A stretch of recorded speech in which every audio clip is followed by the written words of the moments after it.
नमस्कार। आज हम 10वीं कक्षा का विषय पदबंध पढ़ेंगे। इससे बोर्ड एग्ज़ाम में 4 अंकों का प्रश्न पूछा जाता है। बच्चों को पदबंध का विषय जो है सबसे कठिन लगता है। आज हम बहुत सरल तरीके से पदबंध को समझाने का प्रयास करेंगे। तो पदबंध से पहले हम शब्द, पद और पदबंध में जो अंतर है इसको स्पष्ट करेंगे। इसको समझना बहुत ज़रूरी है।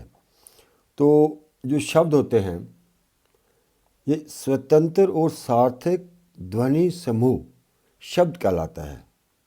यानी कि ये स्वतंत्र होते हैं और जो सार्थक ध्वनि होते हैं यानी शब्द स्वतंत्र होते हैं, वर्णों के मेल से बनते हैं। जैसे लड़का, पुस्तक, मित्र आदि। यहाँ पे आप देखें तो ये लड़का, ये पुस्तक, मित्र आदि ये स्वतंत्र शब्द हैं और ये सार्थक भी हैं। तो पद जो होते हैं, जब कोई शब्द स्वतंत्र न रहकर वाक्य में प्रयुक्त होता है तो व्याकरण के नियम में बंध जाता है, तब वह शब्द पद कहलाता है। इसमें इतना ही अंतर है। जो वाक्य में, ये दूसरे शब्दों में कह सकते हैं कि शब्द जब वाक्य में प्रयुक्त हो जाता है तो वह पद बन जाता है। जब जो है स्वतंत्र रहता है तो वह शब्द कहलाता है। वाक्य में प्रयुक्त पद कुछ न कुछ व्याकरणिक कार्य करता है। जैसे लड़का पुस्तक पढ़ता है, ये शब्द यहाँ स्वतंत्र नहीं है।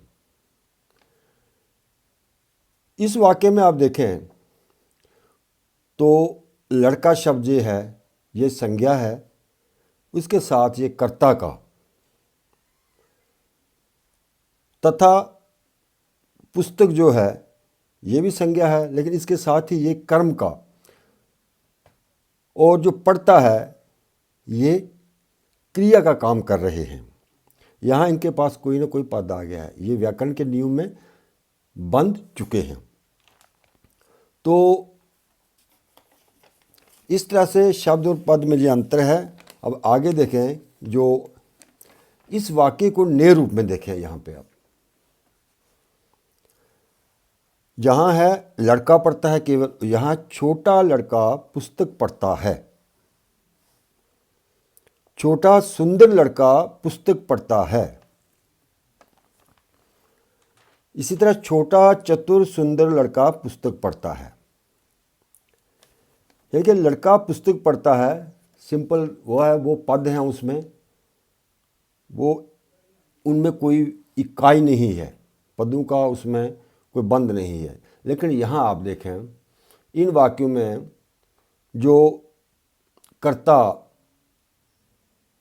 जो कार्य लड़का अकेला करता था, जो करता था, तो अब इन नए वाक्यों में कर्ता का वही कार्य देखें आप, कर्ता का जो वही कार्य है, जहाँ पे छोटा लड़का, छोटा सुंदर लड़का, छोटा सुंदर चतुर लड़का, ये सारे पद मिलकर आपस में बंध कर एक व्याकरणिक इकाई का यहाँ काम कर रहे हैं। और इसमें आप चीज़ देखें, इसमें जो मुख्य पद है, जो शीर्ष पद है वो है लड़का, और जो संज्ञा है शेष पद इस पर आधारित है। इसलिए यहाँ संज्ञा पदबंध है। यानी कि यहाँ अनेक जो पद हैं वो आपस में बंध कर एक इकाई का काम कर रहे हैं। इसमें जो मुख्य पद है वो है लड़का और बाकी जो हैं इस पर आश्रित हैं। आगे है पदबंध। आशा है कि आपको शब्द, पद, इन दोनों में अंतर स्पष्ट आ गया। अब देखते हैं पद और पदबंध में जो अंतर है। जब एक से अधिक पद जुड़कर एक ही व्याकरणिक इकाई का काम करते हैं तब उस बंधी हुई इकाई को पदबंध कहते हैं। दूसरे शब्दों में कह सकते हैं कि कई पदों के योग से बने हुए ऐसे वाक्यांश जो एक ही पद का काम करें उसे पदबंध कहते हैं। यानी कि जो कई पद होते हैं वो आपस में जुड़कर एक ही इकाई का, उसमें जो शीर्ष पद होता है उसके लिए काम करते हैं, तो वहाँ पदबंध होता है। तो जैसे हमने ऊपर देखा है, छोटा सुंदर चतुर लड़का, जहाँ मुख्य जो पद है शीर्ष पद लड़का है, और जो बाकी जो पद हैं छोटा सुंदर चतुर जो इस पर आश्रित हैं, इसलिए यहाँ पे ये संज्ञा पदबंध होता है। तो इसके साथ याद रखें पदबंध वाक्यांश होते हैं। पदबंध क्या होते हैं? वाक्यांश होते हैं। ये पूरा वाक्य नहीं होते। पदबंध में एक से अधिक पद होते हैं तथा आपस में बंधकर इकाई का काम करते हैं। पदबंध में एक शीर्ष या मुख्य पद होता है और अन्य पद उस पर आश्रित होते हैं। साथ ही मुख्य पद के आधार पर ही पदबंध का निर्धारण होता है। जो मुख्य पद होता है उसी के आधार पर उसका निर्धारण होता है। अब देखते हैं पदबंध के भेद। पदबंध के 5 प्रकार के भेद होते हैं। यह है संज्ञा, सर्वनाम, विशेषण, क्रिया, क्रिया विशेषण। एक चीज़ आप याद रखें कि पदबंध जो समझने से पहले हमें इन संज्ञा, सर्वनाम, विशेषण, क्रिया, क्रिया इन सब का अच्छी तरह हमें ज्ञान होना चाहिए। इनकी अच्छी तरह से हमें नॉलेज होनी चाहिए। इनकी समझ के बिना हम इनको पहचान नहीं सकते हैं। जैसे संज्ञा है, उसके जो भेद हैं उनकी भी समझ होनी चाहिए, तभी हम इनको पहचान सकेंगे, नहीं तो हमें इनमें कन्फ्यूज़न बहुत रहेगी। तो जो पहला भेद है इसका, संज्ञा पदबंध। जो पदबंध वाक्यों में संज्ञा का कार्य करते हैं उन्हें संज्ञा पदबंध कहते हैं। यदि, यहाँ यदि होना चाहिए था, यदि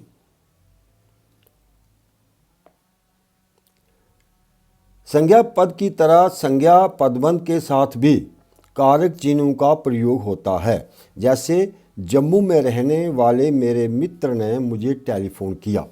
यहाँ देखें अगर आप, तो इस वाक्य में क्या है कि जम्मू में रहने वाले मेरे मित्र ने, ये रेखांकित जो पद है ये अनेक पदों का समूह होने के कारण एक पदबंध है, और ये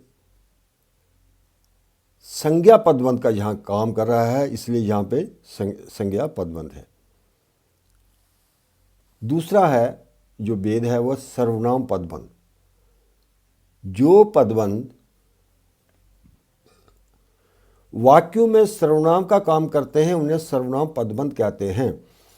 जैसे आपके मित्र में से कोई समय पर नहीं पहुंचा। आपके मित्र में से कोई, जो कोई शब्द जो है ये सर्वनाम है, यानी किसी के लिए, किसी के स्थान पर आया है।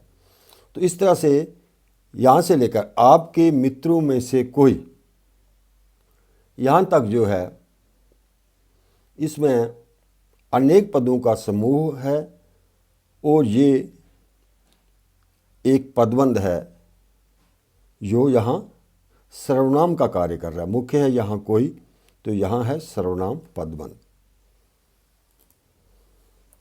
आगे देखें, तीसरा है विशेषण पदबंध। जो पदबंध वाक्यों में विशेषण का काम, यानी संज्ञा सर्वनाम की विशेषता बताते हैं, उनको बताने का काम करते हैं, उन्हें विशेषण पदबंध करते हैं। यह जंगल में रहने वाला मोटा पागल हाथी शिकारियों द्वारा पकड़ लिया गया। शिकारियों द्वारा पकड़ लिया गया। तो इस वाक्य में आप देखें कि जंगल में रहने वाला मोटा पागल जो है, यहाँ तक जो रेखांकित है इसमें अनेक पदों का समूह होने के कारण ये एक पदबंध है और ये यहाँ विशेषण का काम कर रहा है, इसलिए यहाँ विशेषण पदबंध है। क्योंकि यहाँ हाथी जो है ये संज्ञा है, ये सारी इसकी विशेषता के बारे में बात हो रही है। तो अगर एक बार यहाँ देखें, यदि ये जो रेखा है यहाँ तक होती, हाथी तक होती, तो फिर ये विशेषण नहीं, ये संज्ञा पदबंध हो जाता, क्योंकि हाथी संज्ञा है। ये सारे जो पद हैं इस पर आश्रित हो जाते। तो आगे है चौथा जो है क्रिया पदबंध। जो पदबंध वाक्यों में क्रिया का काम करते हैं उन्हें क्रिया पदबंध कहते हैं। जैसे आजकल के विद्यार्थी गाना सुनते सुनते पढ़ते हैं, इस वाक्य में सुनते सुनते पढ़ते हैं अनेक पदों का समूह होने के कारण एक पदबंध है और ये क्रिया का कार्य कर रहा है, इसलिए ये क्रिया पदबंध है। जो पांचवा भेद है या प्रकार है, यह है क्रिया विशेषण पदबंध। जो पदबंध वाक्य में क्रिया विशेषण का कार्य यानी क्रिया की विशेषता बताता है, उनके क्रिया की विशेषता बताने का कार्य करते हैं, उन्हें क्रिया विशेषण पदबंध कहते हैं।